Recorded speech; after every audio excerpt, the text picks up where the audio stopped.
Welcome to Codex Rex, the history podcast about video games. My name is Dachz, and I am your host. And who are you, young man? My name is Tyler, and you haven't done an episode in so long that you've forgotten how our opener goes. That is the opener that we've always done.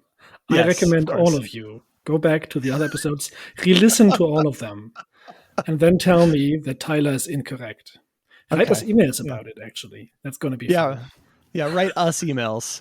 Write me emails, you mean? I don't have time to read those.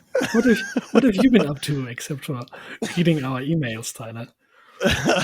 I've talked to you a bit about this, but yeah, so I mentioned this on the last episode. I'm getting ready to move again.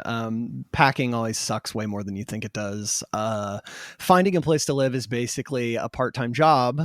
But other than that, I've been playing some video games. I'm going through Stellaris again. I've got the Stellaris kick, that is.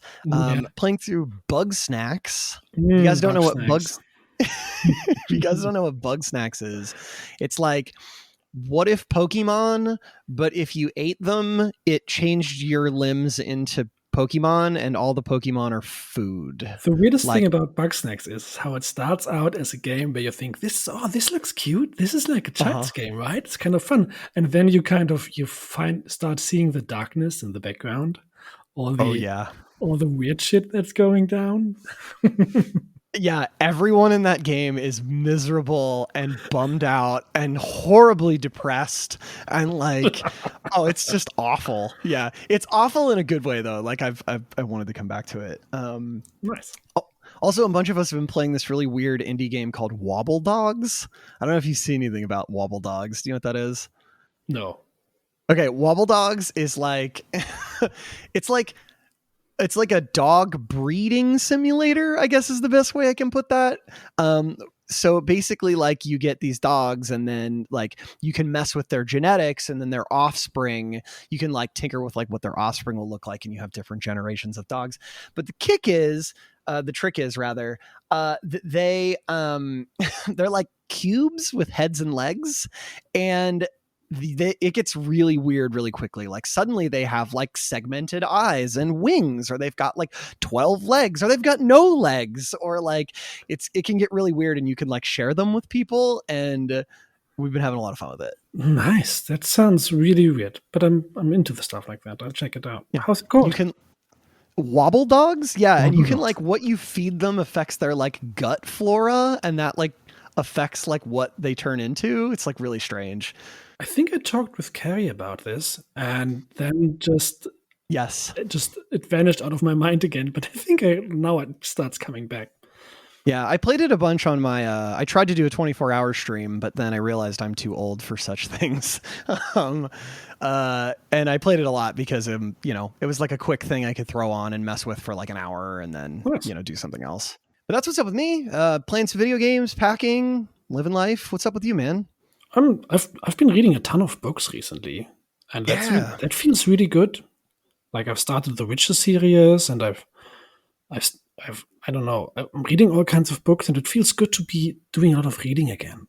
Like it's calm, it's a dad thing,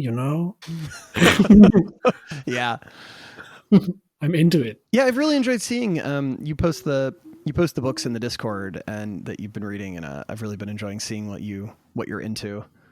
So if one would like to contact us, how would they do that, Tyler? Because I keep forgetting. Okay, so if you want to send us an email, you can hit us up at codexrexpodcast@gmail.com. I do read all of your emails. Sometimes I don't always respond to them, but I do read all of them. Thanks to everybody who has been emailing us lately. We do appreciate your episode suggestions. We do appreciate your hate mail, as Dachz calls it. So thanks to all of you who have been writing in. You can also find us on Twitter at Codex Rex Podcast on Twitter, and you can find me on Twitch. I'm just Vegan Tyler on Twitch. Yeah, and if you want to hang out, you can always join the Discord. Just recently, someone joined in that listened to us and then decided to hang out, and they joined the Discord, and now they're there, and that's really cool. We're into it. Yeah, I was like, oh, usually it's the other way around, right? Like I stream and then people are like, you've got a podcast? And then they go and listen to the podcast. But it's never been the other way around that someone was like, I'm listening to this podcast and I want to hang out with these guys. So to that person, hey, thanks. Welcome. We were a little smitten. So thank you. Okay. Is there anything missing or shall we start? I think that's it. Yeah, let's get into it. Okay. I'm excited. It's a Dachz episode. I'm excited.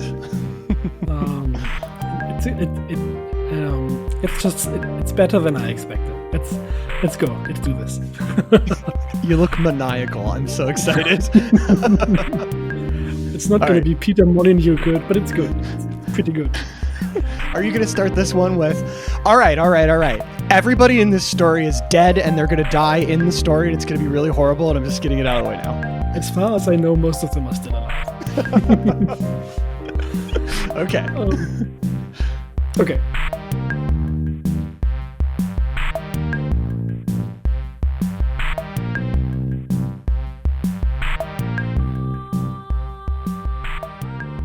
Many of our stories take us into universities and like scientific institutes.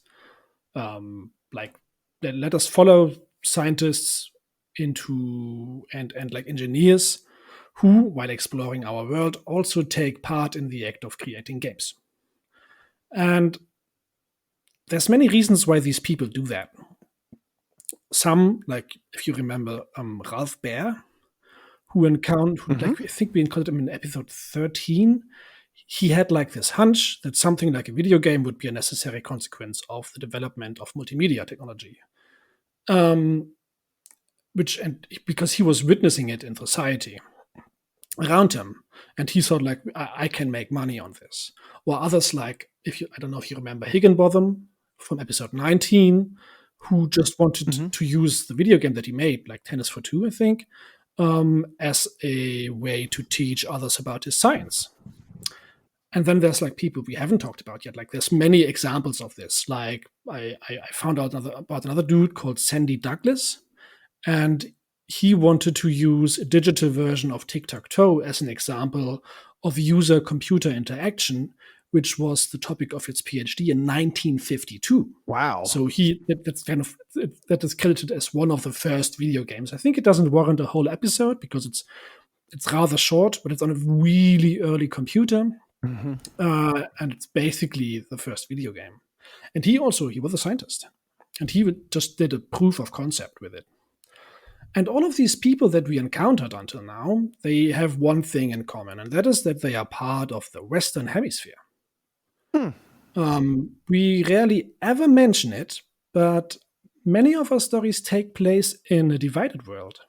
It's a world that was plagued by something that is today known as the Cold War. And this world was divided by something that was called the Iron Curtain. And today, we will jump over the Iron Curtain for the first time. Interesting. And visit the Soviet Union to learn about one of the most famous video games of all time. Oh, I know where we're going. Okay, cool. So let's start out by setting some ground truth. What was the Iron Curtain?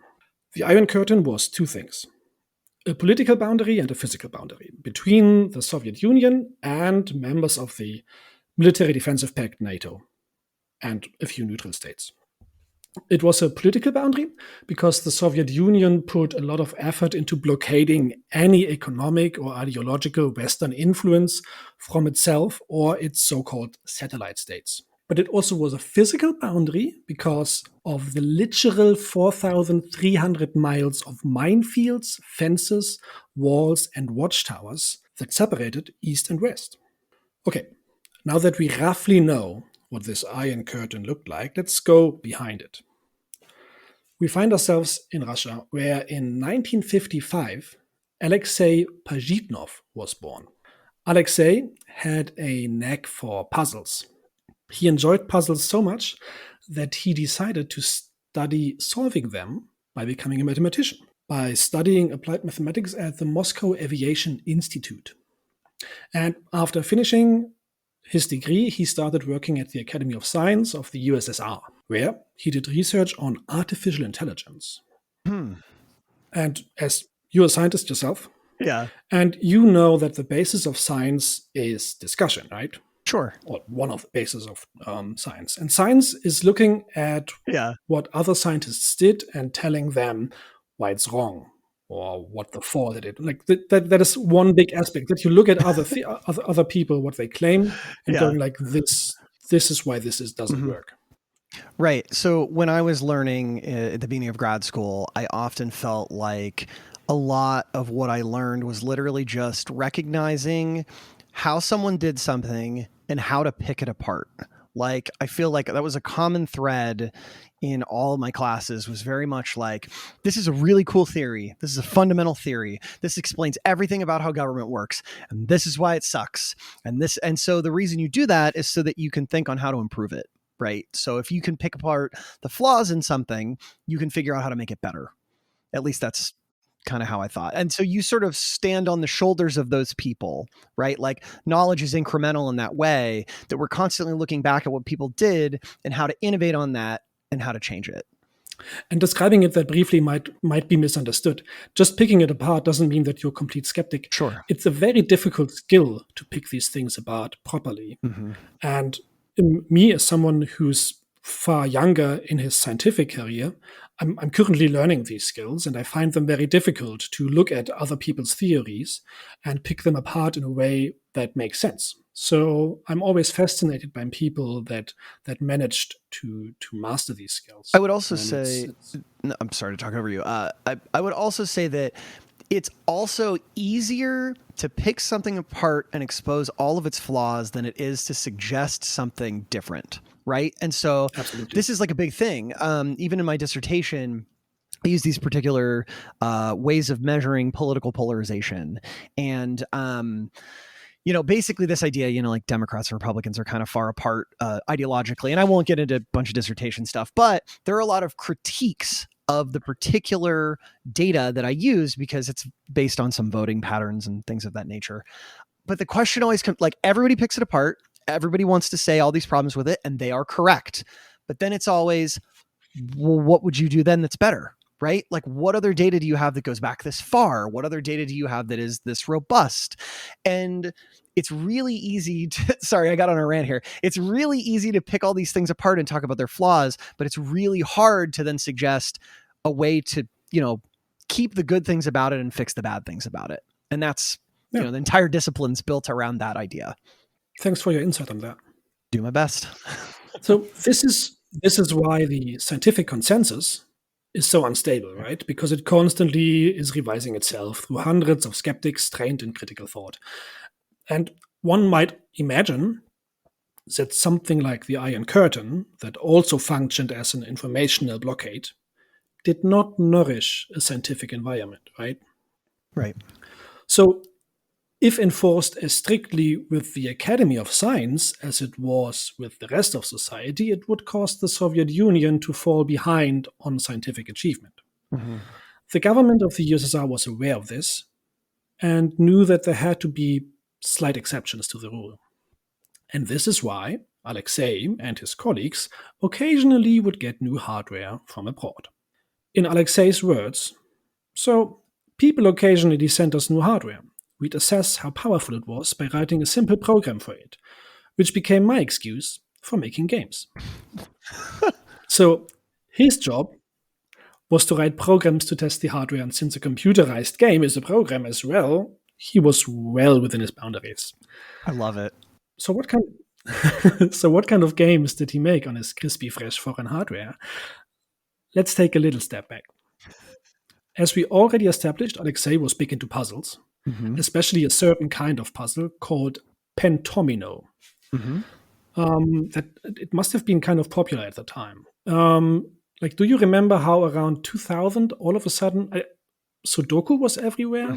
I don't know if that was a German thing, but in Germany, these Japanese Sudoku puzzles flooded the newspaper market. Oh, yeah. They were everywhere. Yeah. You said early 2000s? Is that what you said? Yeah. I kind of imagine that the pentominos must have been like that at that time. Yeah. I'm trying to think. That That does largely line up with when I remember them being everywhere. I was thinking more of late 2000s, but it's just a guess of me. Yeah. I didn't look anything up. It's totally fine. But yeah, I get what you're saying about that phenomenon where they were just like, you'd walk into a store and suddenly in the magazine rack there'd be like a million Sudoku, Yeah, I think there's something about when a new puzzle comes and it itches people's mind, and it gets like, I think there's something really powerful about that. Yeah. So I believe that pentominoes were kind of like that. But like, what were these? Do you know what a domino is? Sure. Like the little gaming piece that looks like two equal square tiles attached to another, making a rectangle. Mm-hmm. And I guess since most people know dominoes from setting them up, like most people know them from setting them up in these lines, and you make them you make these chain reactions, mm-hmm. and like they fall over. It's pretty satisfying to watch too. It really is. But yeah. And the name pentomino is derived from the word domino. When you assume that the word domino from dos, domino, it's two tiles mm-hmm. that make a rectangle. Pentomino is 5 tiles that make a rectangle from penta. Right. The Greek naming convention. Well, that's cool. So, for example, you could also do a triomino, mm-hmm. which would be 3 equal tiles, or a tetromino, that would be 4 equal squares. And then, of course, a rectangle consisting of 5 equal squares would be a pentomino. From penta 5. And like you can go on forever and make bigger ominos by doing this. You would call them polyominoes. And there's even puzzles that are not pentominoes, but bigger ones. But Alexei liked pentominoes. That was his favorite puzzle. But how do you make a puzzle out of these shapes made out of 5 squares? The general gist is you get like a set of these pentominoes, and they can look all kinds of different. Like, just imagine how many different ways you can combine 5 squares. Mm-hmm. And you would get the task to combine them into some kind of shape. Right. Like, you have these and turn them into a square, or you have these and turn them into a rectangle. And that would be the puzzle, and you would have to solve it. Pretty simple and nothing too complicated. And these kinds of puzzles, they really date back a long time. Like, we have proof of them from millennia ago. Wow. But they were made famous in the modern era by an American mathematician called Solomon Golub, who started publishing them in the 50s. What was his name again? Solomon what? Solomon Golub. Golomb. Golomb. What a wonderful last name. Okay, thank you. I just needed clarification. Yeah, it's a really nice name, especially since he's called his whole name has 5 O's in it. Solomon Golomb. It's pretty cool. It's pretty rad, yeah. So he was really into these, Alexei, and according to him, you could get 3 of these geometric puzzles in a Moscow toy shop for a ruble. And because he played them so much, at some point, it occurred to him that these puzzles could possibly be implemented as a game on one of their computers. Now, if we think of implementing something on a computer in the 80s, we always have to think of computational limitations. Do you know how many different pentomino tiles there are? Like, if you combine 5 squares into any shape, how many can you do? I have no idea. I'm like, are we back? Am I back in high school? And I'm like sitting there and they've got all the blocks and they're like, what's the maximum number of permutations that you can make? And like, permutation is a good word because these are permutations. But like, as my professor would like to say during online lectures, if any of you want to solve this, pause the podcast at this moment, take a pen and paper and try to draw out all pentominoes. If you can turn a pentomino and by that turn it into a pentomino that you've already drawn, it is considered to be the same pentomino. If you need to flip the pentomino to make it the same as another, it is not considered the same. How many different pentominos are there? What do you think, Tyler? Just take a guess. More than 4. There is more than 4, definitely. There is... Great. It's 18. 100 points for 18 me. different pentominos. And really? Okay. This alone is an interesting mathematical puzzle. that is kind of fun to solve. And not only that, creating a digital version of 18 different game pieces that could be turned in a puzzle game in real time was not possible for Alexei's computer. It didn't work. He couldn't make 18 different tiles. The computer couldn't handle it. I'm trying to remember how many he actually used. I'm trying to envision them all in my head. I'm thinking, because I know what this is. So if I'm going to say 6. Was it 6? I can think of 6 distinct ones. Oh, we're going to get to that in a second. Okay. So if pentominoes have too many so-called permutations, how could you reduce the number of permutations? Do you know how to do that? I don't know what you mean.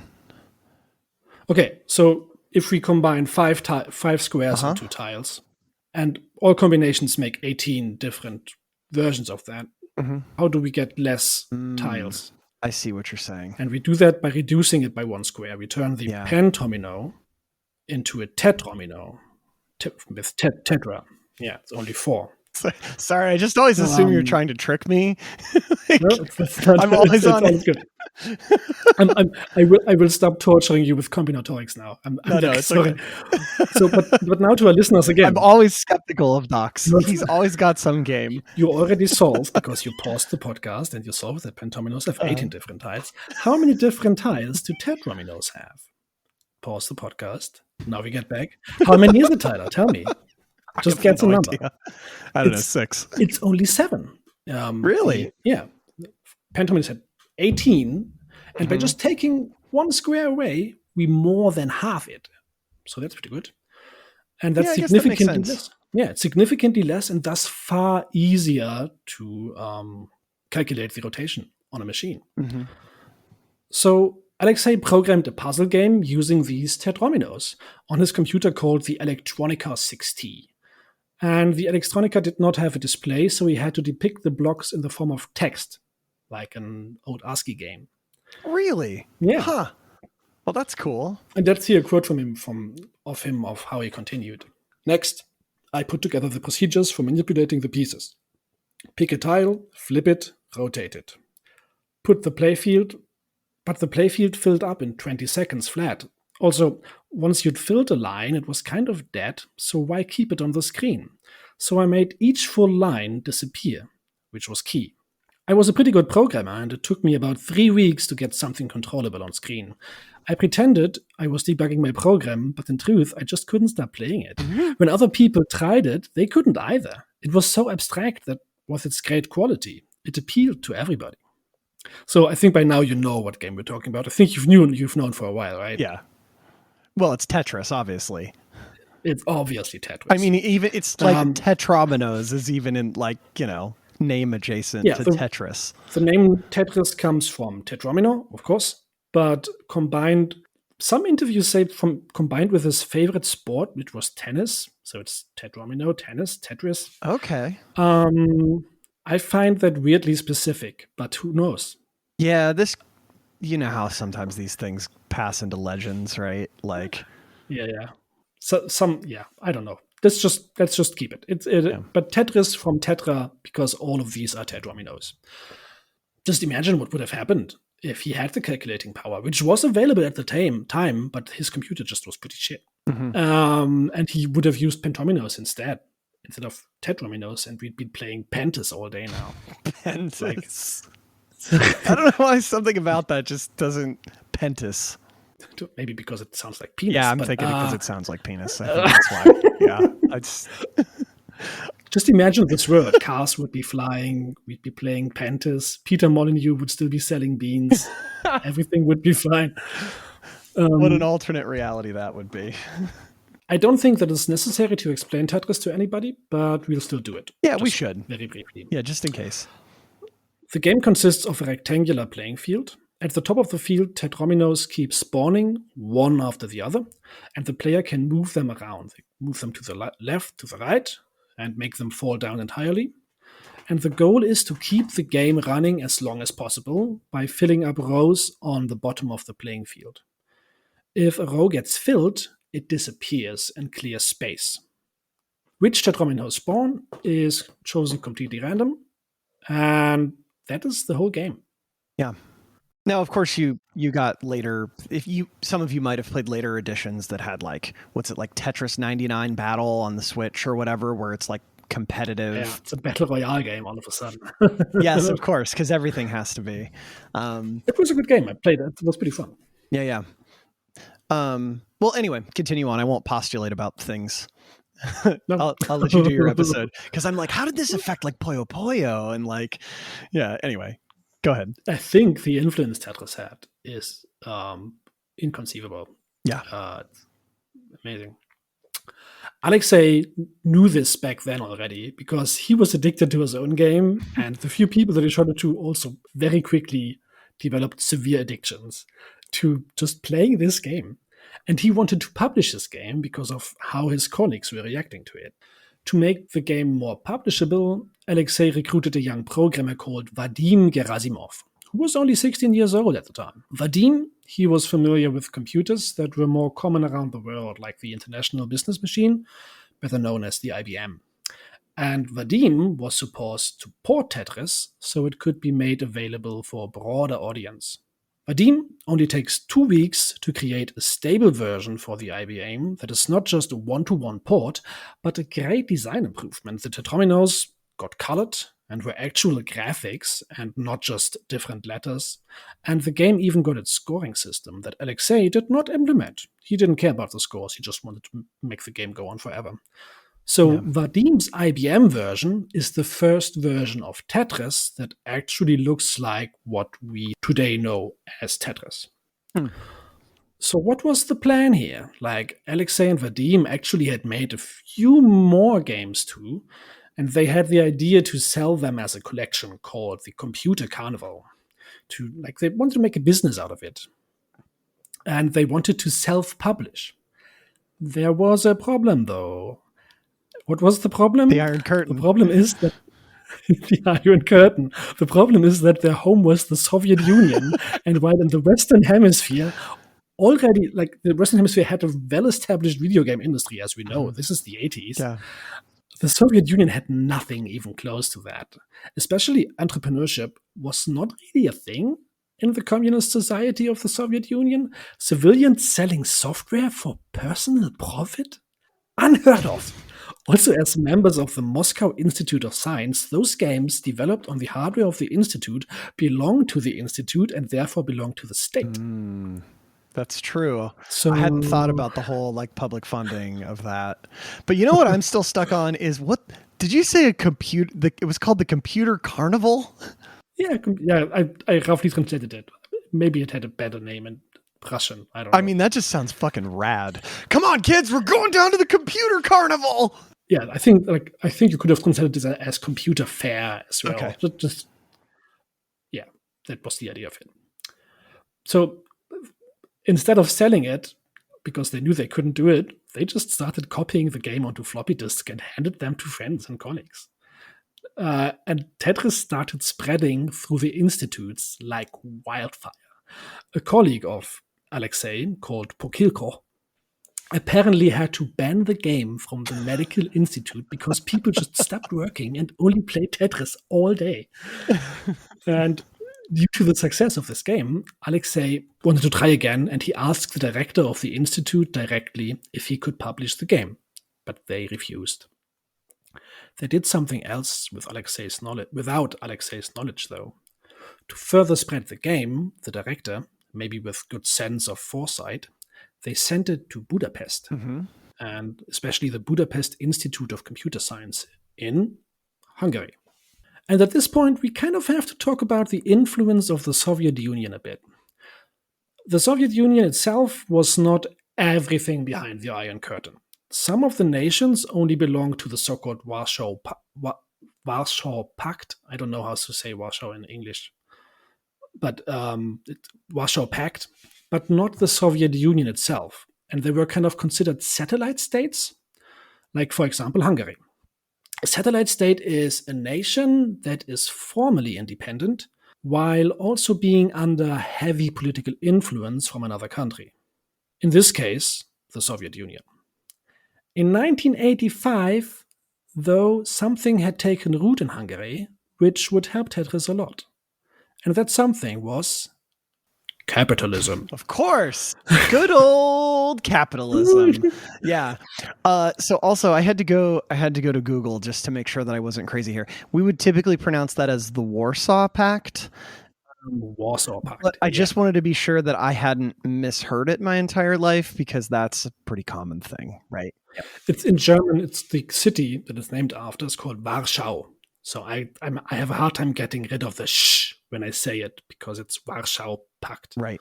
And you say Warsaw, and my mouth just can't handle it. I don't know. Warsaw. Well, make me say squirrel, and I start.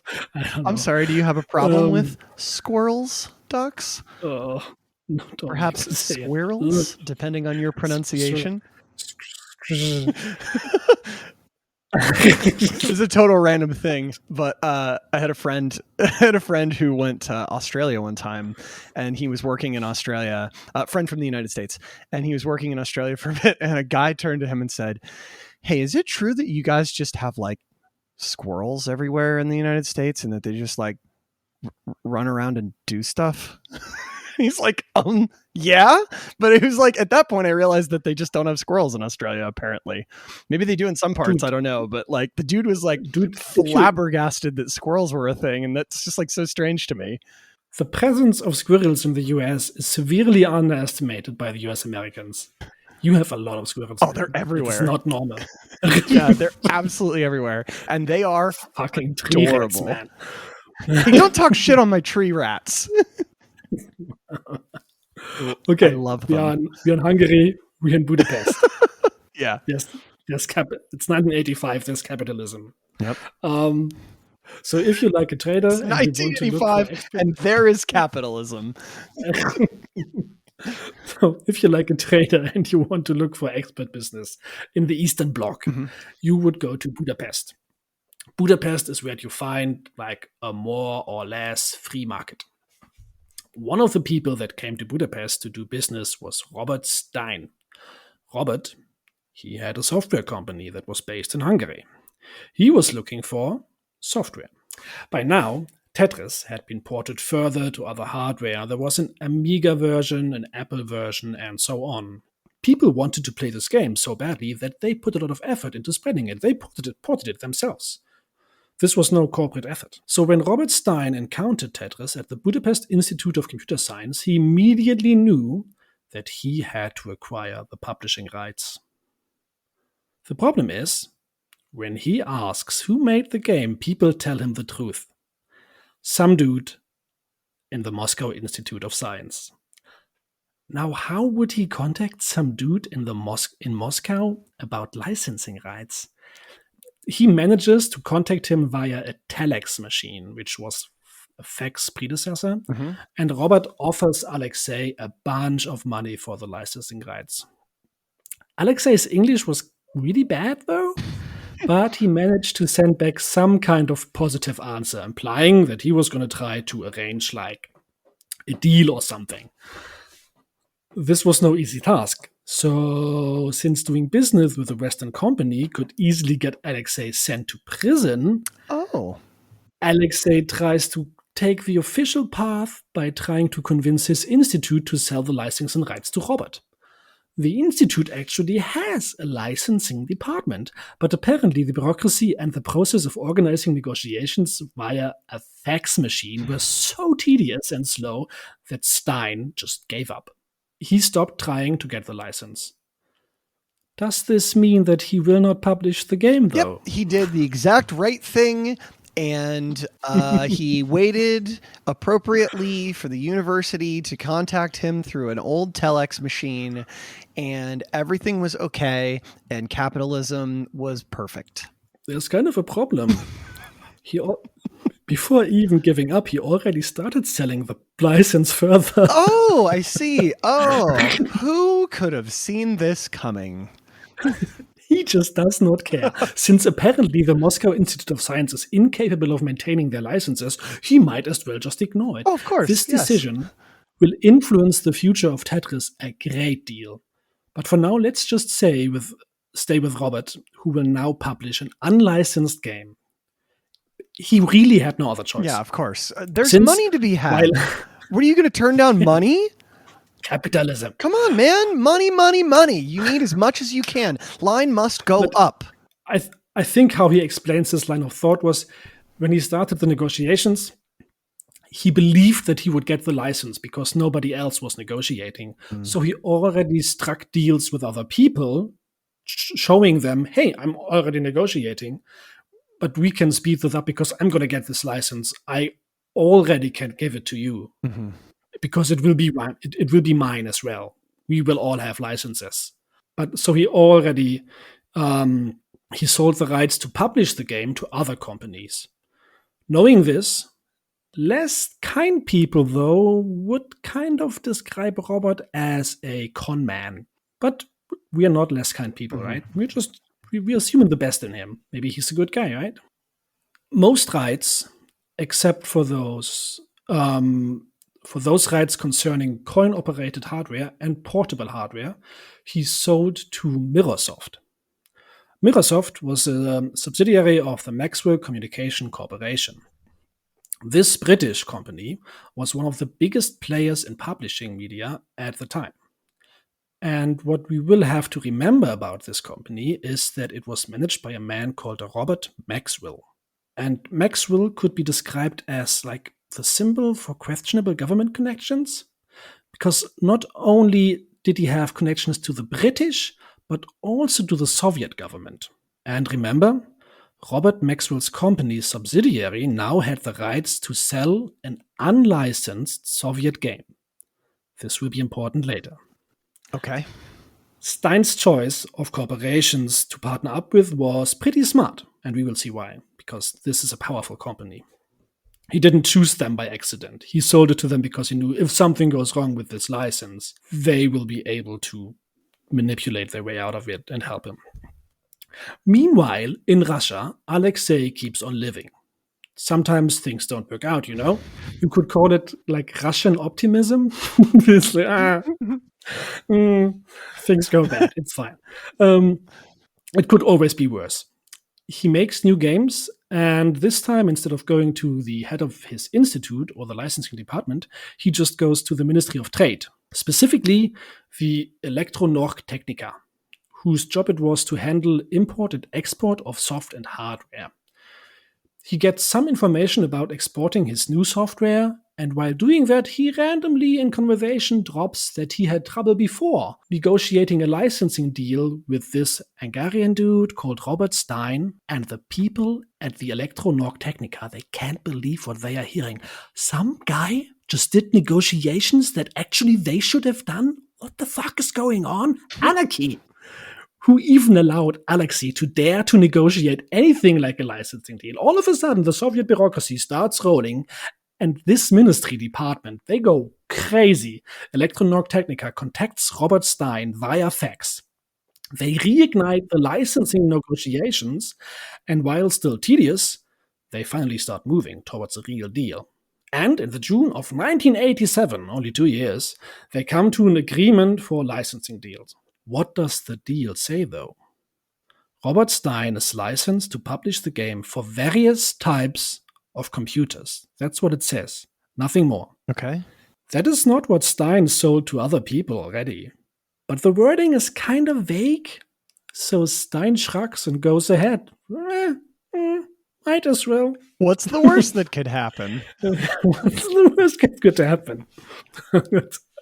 Definitely nothing of apocalyptic proportions for his personal life. Sure. November 1987.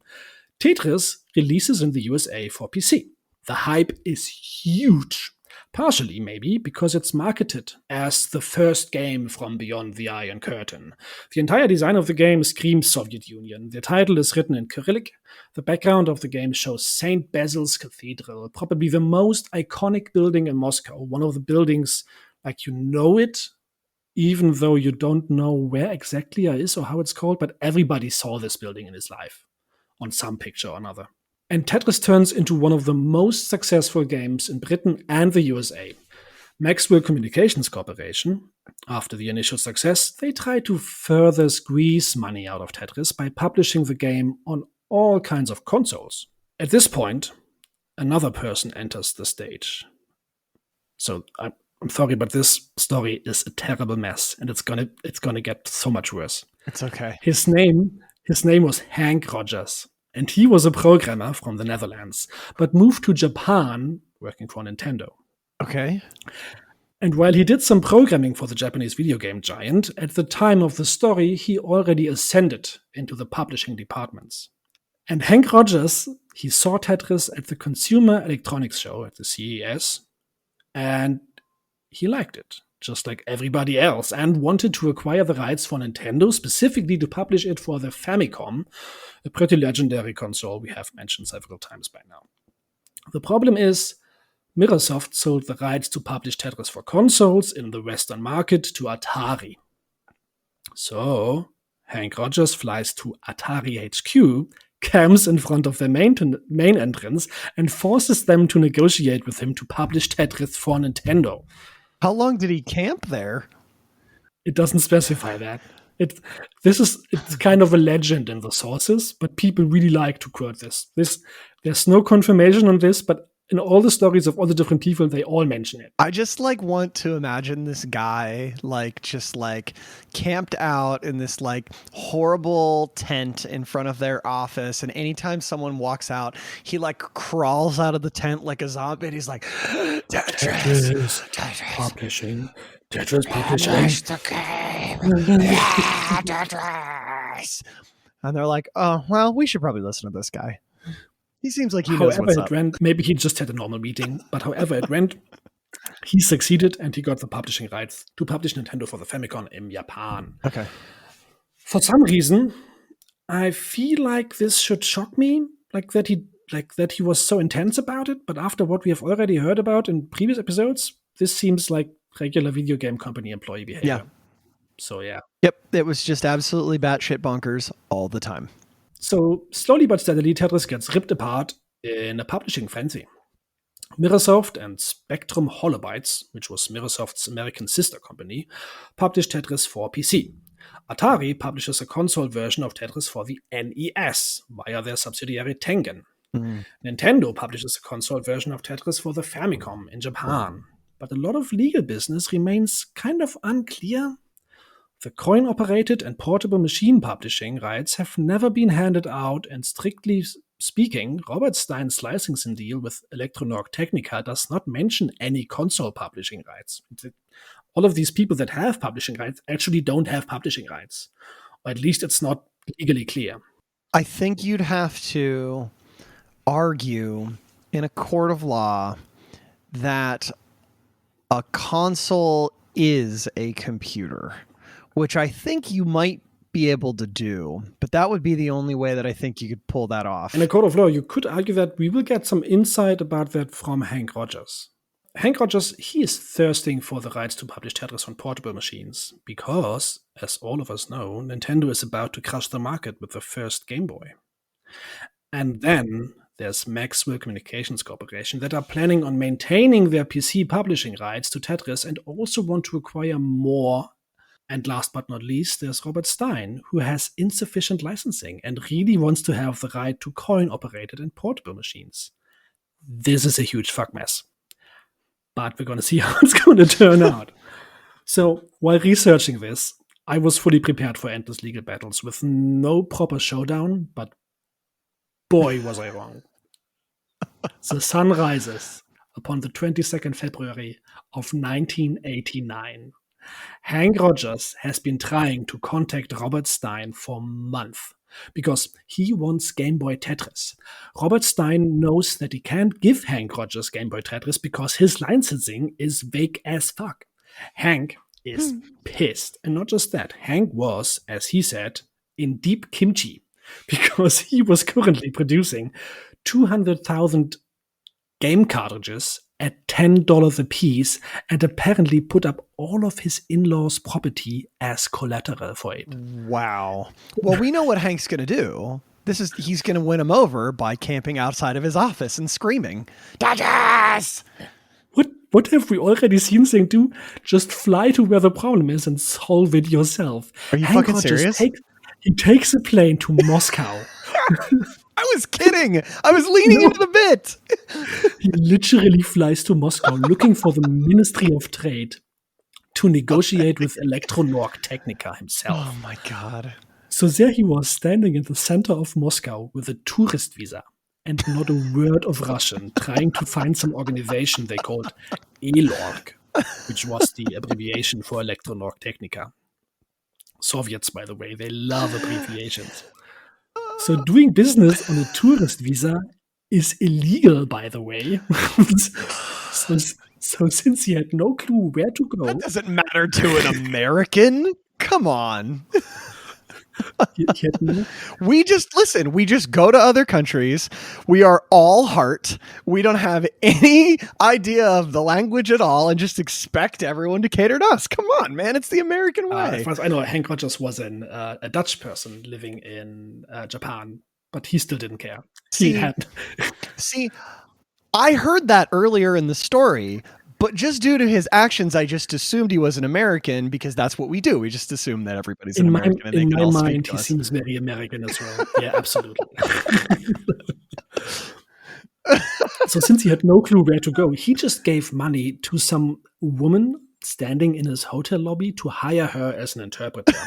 And weirdly enough, she kind of knew everything about Moscow, and she also spoke English, and she led him straight to the ministry, to ELORG. And she knew where all the offices were, and they kind of led him straight into a meeting room. And apparently he was interrogated for hours. He was caught trying to trade on a tourist visa, and they wanted to punish him. He already saw himself on the next train to Siberia. He kept pushing for the rights. Like he didn't care. They could kill him, but he wants the rights for Game Boy Tetris. There are some things more important than my life, and that's Tetris on the Game Boy. The man was married and had children, but he sacrificed his life for Game Boy Tetris. Those kids will understand that their father died fighting for a cause that he believed in, the right to move tiny blocks around on a handheld system. And if we can't die standing up for that, then what good is living? The director of ELORG was called Belikov. And he kept pushing him to get the rights. And he claimed that they never... But Belikov, he was like, we never gave licensing rights to anyone. What are you talking about? But Rogers, he kind of got Belikov to set up a bigger meeting for the next day. And he kind of got his head out of the noose. People were kind of relaxing around him. So the next day, there was 10 people in the room with him. Politicians, lawyers, KGB agents, and actually, Alexei himself, the creator of Tetris. Wow. One thing that the head of ELORG noticed while inspecting the licensing deal with Robert Stein, that only Hank Rogers told him about, was that the deal did not only include this famous vague phrase, license to publish Tetris for various computers, but it also included licensing fees. And those fees that Robert Stein had to pay had not been paid for 3 months. Oh. So Belikov instantly contacts Robert Stein.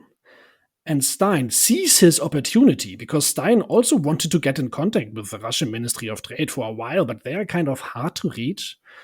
And Stein, he sees his opportunity to appease ELORG and meet with them personally by giving them their money.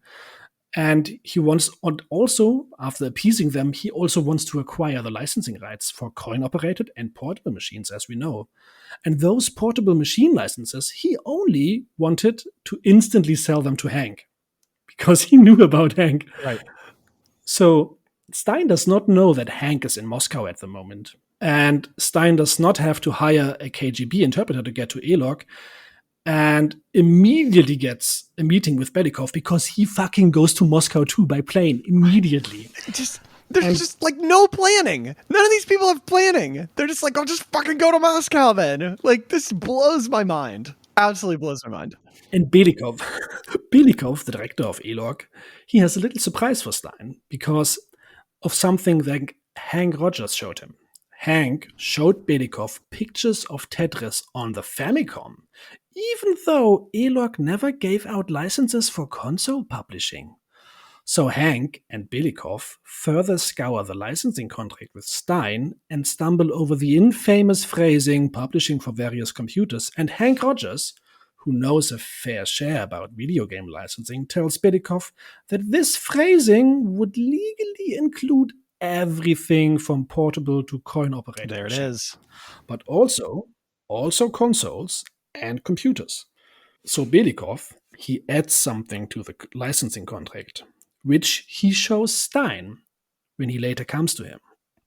It's an addendum describing horrendous punitive payments for the delayed licensing fees. Stein agrees to review the contract and to return later with a decision if he can accept these new conditions. What neither Stein nor Hank Rogers know is that another person came to Moscow this day. The Maxwell Communications Corporation wanted to secure the licensing as well, so the son of Robert Maxwell, Kevin Maxwell, arrived in Moscow the same day to talk to Belikov, just like the others did. Wow. And Belikov, he's like, whoa, everybody's interested in Russian innovation. This is really good for us. But he has to, like, Kevin Maxwell just wants to buy all the licensing. He's like, we have the money, give us the licensing. But Belikov, he tells Maxwell, you have to wait because Robert Stein is we have a contract negotiations going already. And once Stein has reviewed the contract, Kevin Maxwell will be allowed to do a counter proposal if he wants to. But Belikov wants to keep everything in order. So he just sends Maxwell away. But Maxwell, he's kind of fine with this because his company has the biggest market share of all people involved in this deal. And whatever deal Hank Rogers or Robert Stein strike, they will just make a better bid and just buy it, right? It's easy money. Robert Stein, he takes a few days to think on this updated contract that he was given. But since he knows how the licenses for the coin-operated and portable machines are going to make him rich, he agrees to the huge punitive payments. He's just like, I'm going to make so much money with this. I'm going to pay this punitive payment. So he signs the contract, and by doing that, probably screwed up majorly. Oh. Why? Because Belikov is smart. He's a smart son of a bitch. The addendum contained a specification on the vague phrasing that Hank showed him a few days before. Now the phrase says, the machine's Tetris is licensed for are PC computers consisting of a processor, a screen, a floppy drive, a keyboard, and an operating system. Wow. And this now clearly excludes portable devices, consoles, and coin-operated machines. Why does it exclude them? Because Rogers made a very generous offer giving Nintendo the licensing for consoles and portable devices. And since now Robert Stein accepted the addendum, thereby accepting the exclusion of consoles and portable devices from his license, Belikov could happily accept the deal with Nintendo, unless Maxwell made a better offer. So they sent Maxwell a fax notifying them of the offer Nintendo made, giving them the chance to do a counter-proposal. They have a deadline of 1 day, but Maxwell just does not respond within the set time, and Belikov signs the contract with Nintendo.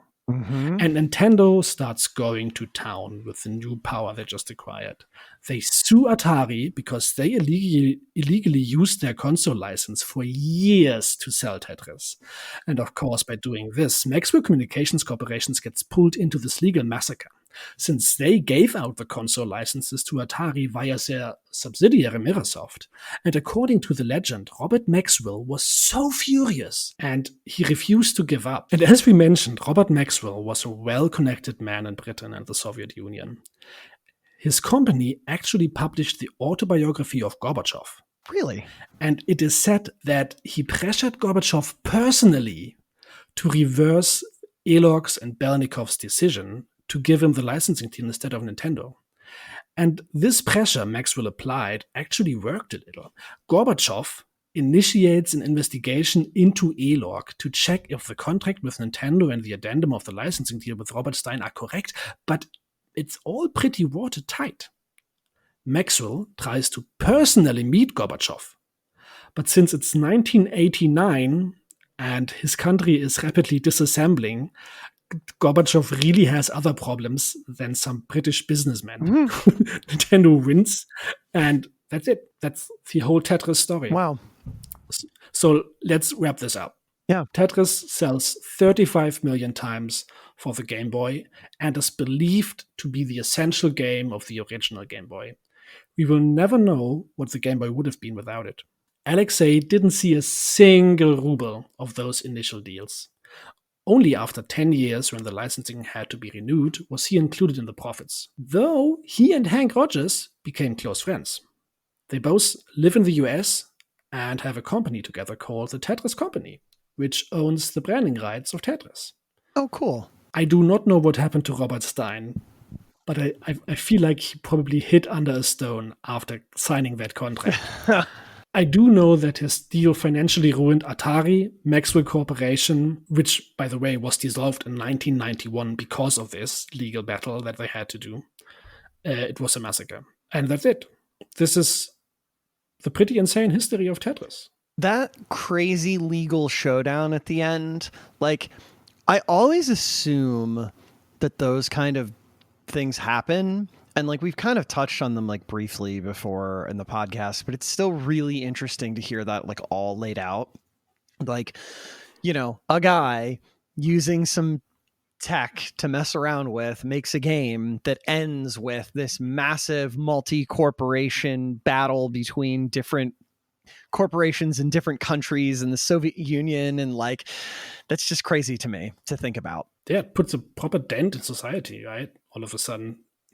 Really weird. Yeah. So, I assume you've, like, how often do you think you've played Tetris? Like, I know I played it on the Game Boy, and I know that I played it in some various other old school consoles, but I don't think I touched it again until I was like an adult, and I think Tetris 99 was really when I got back to it a little bit. I know that a good friend of mine, they always, like, some people always have books and newspapers on their toilet. They always had an old Game Boy with Tetris on their toilet, so you could always play Game Boy while you were taking a shit. That's interesting. I don't have a snarky joke for that. That's okay.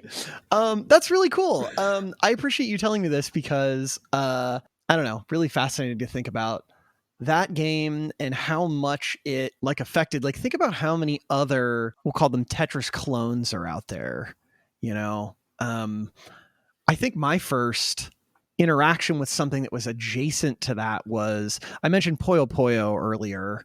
I mentioned Puyo Puyo, and like Puyo Puyo is like sort of similar to Tetris in a way, and like you have falling blocks, but you have to match colors, and they don't have to be like in a horizontal line, and they can like chain as they fall.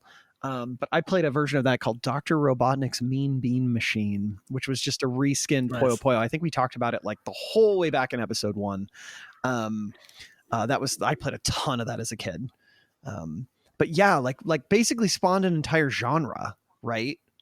Fascinating to think about. Yeah, I feel like the general vibe of Tetris is something that can be seen in hundreds of games that came after it, and I think it's the first one to do it. It's really, really, really fascinating. Yeah, and also like normalizing accessible puzzle games, I think, is important there as well. Yeah. I wonder if there was other, like, I didn't do any good research on it, if there was any puzzle games that were that far spread beforehand. And I kind of doubt it, but I don't know. It would be really interesting to do some research on that. Yeah, I'm trying to think of games that even came out of that era. Like I'm thinking of Columns. I know came out of that era, but that was later. That was in the 90s. Yeah. So yeah, I can't think of anything. Although my gaming knowledge is a bit limited in that. There was tons of games for those second and third generation consoles, and there must have been some puzzle games among them that probably resembled something like it, but nothing was like Tetris. I mean, it's pretty unique in that way, and it's pretty weird. It's just so easy to just pick up and play, even if you suck at it, right? Like you get the gist of it almost instantly, and that's like really cool. And I would even claim that it is the most famous video game of all time. There's Pong. Pong is well known, but it's not like it's not as universal as Tetris. But that's just a gut feeling. I don't know. I think Tetris is the Zeus of all games. Well, no, I can see it though. I mean, like, I think because not just gamers know Tetris, everybody knows Tetris, and everybody basically knows how Tetris works. Yeah, that's interesting. Even if they never touched it. my brain immediately goes to like quantifiable metrics, and I just don't think you can do that, right? Because like, I don't think so either. This is just gut feelings. But I also because I know that in my surrounding, it kind of turned into idiomic language, where you're like, if you have to pack something really tightly, you call it Tetris. Yeah. Yeah. I mean, I literally just said that to Andrew the other day. I was like, you're good at the whole Tetris aspect of this, like putting things in boxes. Yeah. It has a meaning in general language. Mm-hmm. Yeah. Well, yeah. And that's interesting too, to think about because, I guess I hadn't thought about how it gets like adopted in that way, to become part of like the vernacular. Yeah. Cause you don't say like, you're really good at the Mario aspect of this. You're really good at the Pac-Man aspect of eating, right? Like up. Oh man, I've seen him down so many ghosts and pills, so many pills. I mean, I don't think there's many contenders for that most famous video game of all time. Yeah. I think it's something like Pac-Man, Pong, Tetris. And that's all before all those 90s. Yeah, because we'd also have to think on, I guess, and we're getting into a side thing here, which I think is fine. But could you say though that like maybe Pokemon is more like famous with quotes? I don't know, I guess, and this gets into metrics. I would definitely say so, but it gets confusing here because Pokemon is a franchise that has so many dimensions. But yeah, everybody knows Pokemon. Yeah, because now that you mention it, I didn't actually play a Pokemon game until I was a late teenager. But I knew of the games, and I played the card game, and I watched the show when I was a kid.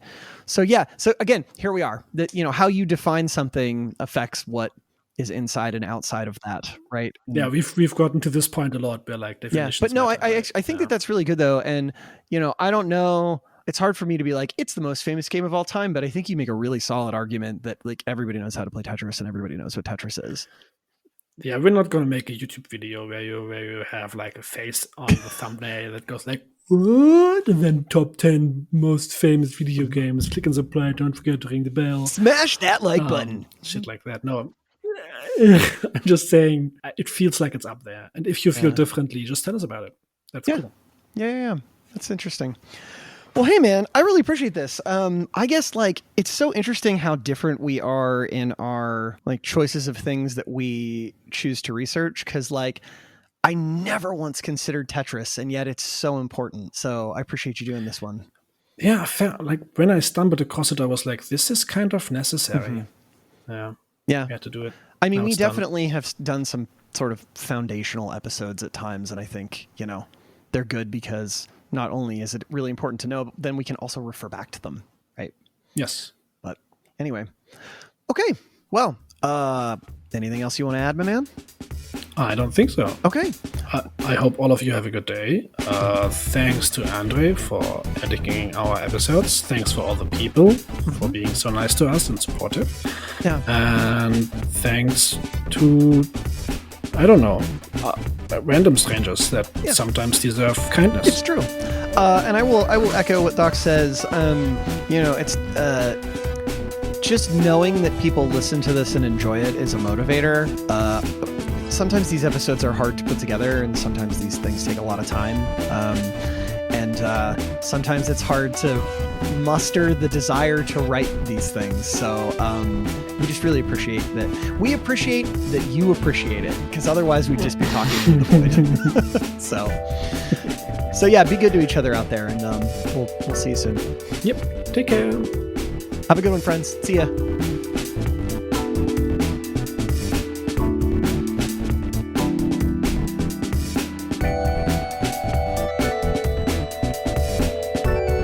Stop the outro. Stop. I forgot something. Sources. Okay, first, German Podcast Geschichten aus der Geschichte, Episode 331. To all the German listeners. Hört euch den Podcast an, gibt's auf Spotify und ist das Beste, was ich an Podcasts jemals gehört habe. Article by The Guardian from 2014 called How We Made Tetris, containing a bunch of interviews with the people involved. The homepage of Alexeis and Hank Rogers, Tetris Company, and an article by CNN called Tetris Video Game History. But there's something else. Special Dachz Easter Egg Special! So, we can't talk about Tetris without talking about Tetris music. There were several themes for the different versions of the game, but we'll start with the NES version of 1989. This one used music from the famous romantic Russian composer Pyotr Tchaikovsky. The theme used was a segment of the Dance of the Sugar Plum Fairy, which is part of the world-famous Nutcracker Ballet. For the NES, it was arranged by digital music legend Hirokazu Tanaka. Let's have a listen to a live performance by my wife.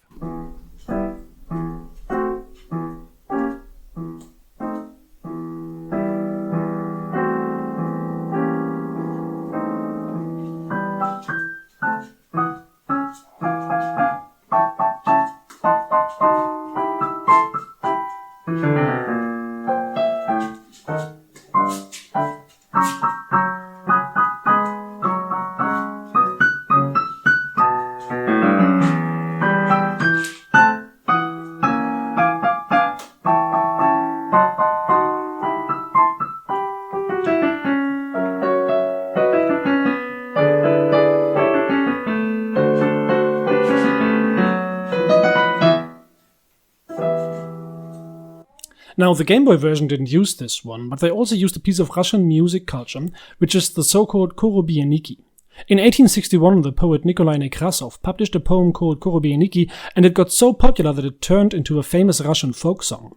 In 1989, this one got arranged by Hirokazu Tanaka as well, and has thereby turned into the unmistakable Tetris theme. Let's hear this one performed by my wife and my 9-month-old daughter singing along.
Alexei, the programmer of Tetris, said that he kind of felt bad about the publishers choosing these pieces of Russian music, since he felt like it would overshadow achievements of the Russian music culture, and Tchaikovsky and the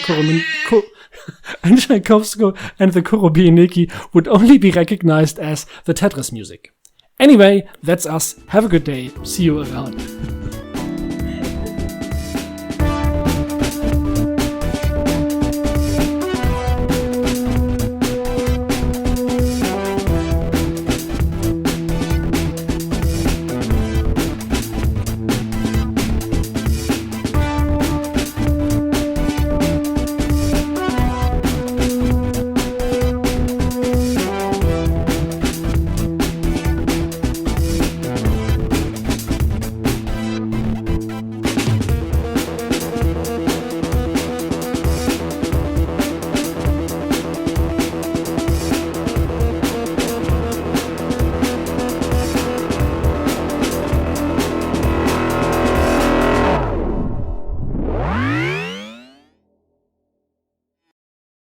Boop boop boop.